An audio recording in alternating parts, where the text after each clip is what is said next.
రెండు ప్రొడక్ట్స్ మార్కెట్లోకి వచ్చాయండి, ఫెమి డిలైట్, యూటీ బ్రీజ్. ఈ రెండు ఆడవాళ్ల వెజైనల్ ఇన్ఫెక్షన్స్ కి ఎలా ఉపయోగపడతాయి? వెజైనల్ ఇన్ఫెక్షన్స్ వచ్చినప్పుడు అక్యూట్ కండిషన్లో ఏం చేయాలంటే ఇమ్మీడియట్ గా సిమ్టమ్స్ వచ్చినప్పుడు డాక్టర్స్ వచ్చి antifungals, antibacterials, vaginal washes వాడుతారు. And that is the standard therapy, no doubt. కానీ వాటిని ఎక్కువ రోజులు వాడలేరు. ఎనీ యాంటీ బ్యాక్టీరియల్, యాంటీ ఫంగల్కి వచ్చి తక్కువ టైంలోనే వాడాలి. ఈ antifungals, antibacterials, vaginal washes వాడినప్పుడు తగ్గినటువంటి వెజైనల్ ఇన్ఫెక్షన్ తర్వాత యాపంగానే మళ్ళా వస్తున్నాయి అన్నది కంప్లైంట్ జనాల దగ్గర నుంచి. అలా మళ్ళా రాకుండా కాపాడేదానికి ఉపయోగపడేది వచ్చేసి ఫెమి డిలైట్, యూటీ బ్రీజ్.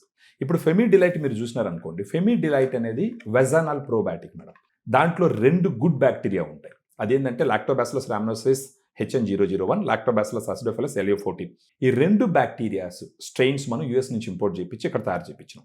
ఇప్పుడు ఫెమి డిలైట్ ఉపయోగం ఒక రకంగా అయితే యూటీ బ్రీజ్ వచ్చింది. యూరినరీ ట్రాక్ బ్రీజ్ అని అనుకోండి. యూటీ బ్రీజ్ వల్ల ఉపయోగం ఏంటి? 2 రకాలు. యూరినరీ ట్రాక్ ఒకటి, vagina is a part of urinary tract కదా మేడం.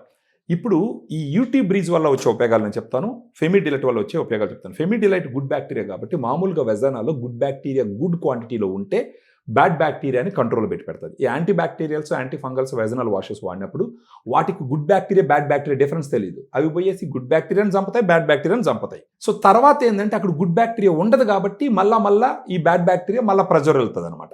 దాన్ని కాపాడడానికి ఫెమి డిలైట్ రోజుకు ఒక క్యాప్సూల్ నైట్ ఫుడ్ తర్వాత తీసుకుంటే కనీసం ఒక 3 months టైము ఖచ్చితంగా మళ్ళా ఇన్ఫెక్షన్స్ రాకుండా కాపాడేదానికి అవకాశాలు. ఇప్పుడు యూటీ బ్రీజ్ ఏ విధంగా ఉపయోగపడుతుంది? ఎస్చెరిషియా కోలై, ఈ కోలై అంటారు ఒక బ్యాక్టీరియా. ఈ కోలై బ్యాక్టీరియా వల్ల ప్రిడామినెంట్గా యూరినరీ ట్రాక్లో ఇన్ఫెక్షన్స్ వస్తాయి.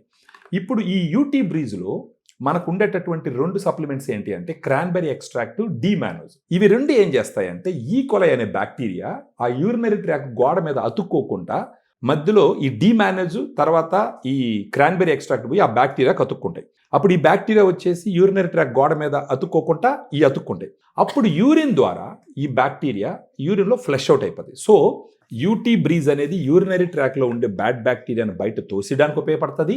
ఫెమి డిలైట్ అనేది వెజైనాలో గుడ్ బ్యాక్టీరియా రిస్టోర్ అవ్వడానికి ఉపయోగపడుతుంది. ఇప్పుడు ఇది ఎలా వాడాలా?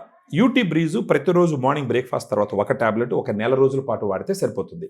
ఫెమి డిలైట్ రోజుకు ఒక క్యాప్సూల్ నైట్ ఫుడ్ తర్వాత ఒకటి తీసుకొని కనీసం ఒక 3 months వాడితే కనుక సిగ్నిఫికెంట్గా మళ్ళీ యూరినరీ ట్రాక్ ఇన్ఫెక్షన్స్ కానీ వెజైనల్ ఇన్ఫెక్షన్స్ కానీ ప్రత్యేకించి white discharge, irritation, foul smell ఇవన్నీ రాకుండా ఉండేదానికి కంఫరెన్సివ్గా మన ఫెమి డిలైట్, యూటీ బ్రీజ్ సిగ్నిఫికెంట్గా రోల్ ప్లే చేస్తే both are supplements, no need to worry about side effects.